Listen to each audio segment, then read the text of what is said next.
This is TWiT. Well, Lindsay, it looks like the California DMV isn't quite ready for self-driving cars. That's right. The state Senate, the California State Senate, set a January 1st deadline to create rules for the operation and sale of self-driving cars. But the DMV, the Department of Motor Vehicles, says it isn't ready yet and it doesn't have the regulations on time. New Year's Day will come and go, and there won't be any guidelines to deal with the safety concerns. Here to discuss the missed deadline is Damon Lavrance, Silicon Valley editor of Jalopnik. Welcome, Damon. Hey, how are you? I'm great. Now, California specifies that current cars have to be safety tested, but they're currently tested by their own manufacturers. And there's no agency as a result to do the safety testing. And so how is the DMV going to handle this? What are they setting up for this? Well, it's the law that was passed is actually kind of a two-part law. So the first part was to establish guidelines for just the basic functionality of autonomous vehicles. The second side of things was actually outlining how an autonomous vehicle is going to be rated, tested, and approved for California roads. This is one of those rare instances where the legislation is actually getting ahead of the technology. And it's a very strange place to be. Generally, obviously legislation lags behind light years, if not more, when it comes to this kind of stuff. So they're basically trying to figure out what they want to, how the state should test this stuff, but without any real production examples to test. And right now they've got several different tacks they can take. They can either hire an outside firm to do the testing, which they don't really have the funding for. They can rely on the automakers to do the testing themselves, which doesn't really imbue a lot of faith with the public. Or they can do it themselves, and that's going to be obviously really, really hard to do, just from a funding point of view, from a training point of view, that kind of thing. It seems to me, Damon, that California really should build their own testing system, their own criteria, their own facilities, and so on, and get ahead of this. This is a pretty big thing. State of California has an economy that I believe is bigger than France. It's got a population that's larger than Canada's, and it's associated with cars. It's like a car state, obsessed state. And it seems to me that we ought to, I know that there's a lot of budget cuts and financial restrictions, but this is one case where the future of cars is self-driving cars. And California is really in a good position to step up and get ahead of this thing. I'd love to see them do it. Now, if they were to do that, do you have a sense of what would be involved in that, whether that would be how much it might cost, or what would be required for them to set up this really awesome system for approving cars? Well, I mean, the cost estimates are really broad. We're talking hundreds of millions of dollars when it comes to this kind of stuff, as far as facilities and that kind of thing is concerned. California, like other states, is kind of relying on the automakers themselves, or the technology companies, in this case Google, or some of the suppliers, to do the testing themselves.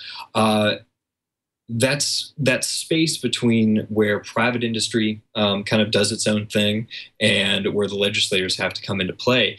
And while California definitely has been at the forefront of this, there's a certain amount of assumption that they want to give the suppliers, the tech companies, and the automakers enough leash so they can innovate. But at the same time, they still have to set these standards. But as far as the larger kind of context, I think it's really important to understand that we're still, at least 3 to 4 years away from any of this technology really coming to the fore. And that's even before it actually, comes to consumers like you and I.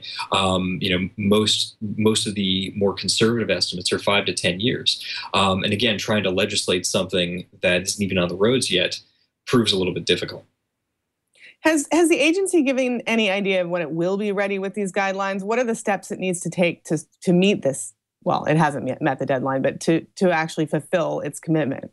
And that is actually the larger issue, is they haven't actually set this. And they've last year they put together a list of the 4 kinds of autonomous vehicles, level 1, level 2, level 3, and level 4. Or actually there's also a level 0, which is what we're all driving today pretty much. But they haven't really set guidelines as far as safety criteria, as far as pedestrian detection, bicyclist detection, all these things that we do in a car on a regular basis, that we're just conscious of all the time, they haven't set those guidelines. Now, there's an assumption with a lot of this stuff, particularly with what Google's shown, what GM has shown, what Audi and BMW have shown of some of the basic requirements. But I think it's the larger point to take away is the fact that this is a very incremental movement. 10, 15 years ago, we had cars that just started to use radar-assisted cruise control, where you keep a certain amount of space between you and the vehicle in front. That's now parlayed into lane keep assist, where it keeps you in your lane if you start to veer out. And it's a matter of taking kind of all these disparate technologies and forming them into a proper autonomous vehicle. But we still have to deal with the vision systems, which are still very expensive. We have to deal with the computing power, which, while we have it, hasn't really been optimized for these kind of applications. And one thing I think a lot of people forget when it comes to technology in cars is this isn't, cell phone technology or tablet technology or PC technology. This stuff has to be tested to not only withstand incredibly high temperatures, but also incredibly low temperatures, and also be good for the life of the vehicle, which on average is about 10 years. And of course, it has to function in the rain. It even does. It does rain in California occasionally, according, despite its reputation. One of the things that I'm curious about is what, for example, the insurance industry thinks about this, what the automobile industry thinks about this. I mean, I would think that, I know that the way that politicians think, whatever the status quo is fine, and then now there's new technology and it could be this threat because it could be dangerous and so on. But in fact, right. 3,000 people, or nearly 3,000 people a year, die in California in car accidents. And so hopefully they have some sense of urgency, because of course self-driving cars, if they function as well as Google's tests have shown, they're going to be safer than human driven cars. And so there should be some sort of urgency by someone, if not the government, at least the insurance companies, to get these things on the road as soon as possible. Of course, this isn't going to happen in the next couple of years, but as soon as possible, to save lives and to save insurance claims as well. NHTSA just put out their most recent stats for traffic fatalities in 2013. Last week before last. And we're a little over 30,000, 32, 33,000. That's actually remarkably low even 15 years ago. 15 years ago, we were well over 40,000 people. And there isn't a ton of incentive just because we've seen these figures drop consistently, and that's mainly because cars are just much safer nowadays. We've got airbags, we've got crumple zones. You're essentially driving a bank vault on wheels. In a modern car.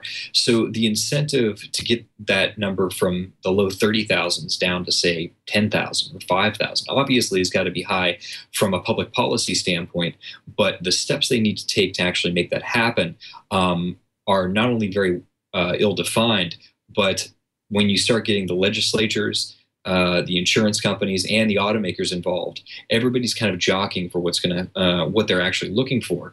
And I think the insurance companies are the ones that are going to be taking kind of the brunt of this force. They have to really figure out how these are going to be licensed, how the vehicles are going to be tested, and making sure that their actuarial tables line up properly with this new technology.